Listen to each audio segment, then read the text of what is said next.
હા, લગ્નમાં એક જગ્યાએ અમે ગયા હતા તે ઘણા ગામડાના વડીલો નાન તેને બધા હતા. ઓલા ભાઈ મને કે ધીરુભાઈ તમે આ વડીલોને લઈને પેલા જમવા જાઓ. મેં કીધું હાલો હાલો ડાયરો કીધું હરિહર. તે 8-10 બાપા જ મારી આગળ, પણ ગયા આવ્યા તરત પાછા બહાર નીકળતા હતા. મેં કીધું કેમ બાપા પાઈ ગયા? મને કે હજી ત્યાં વઘારવાનું બાકી, સલાડ જોઈને પાઈ ગયા. કાકડી ને ટમેટા ને કે એમને પડ્યું બધું. આ નક્કી 5 વગાડશે મને કે. પેલા મેં કીધું કાચું ખાવાનું. અંદર જાઓ 32 ભાઈના ભોજન છે, જોવો ખરા. મેં કીધું જાપેથી ક્યાં ખેખટિયા કર્યા.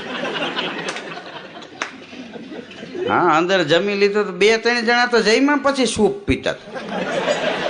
એટલે મેં કીધું હા મને કે આ હજમ થવાનું છે, હજમનું નથી. મેં કીધું આ ભૂખ લાગે એના માટે. એક બાપા કે તોય પીવાય ને ભૂખ કાઢવા તો કેટલી પેઢી છે મેનેજ કરીશ.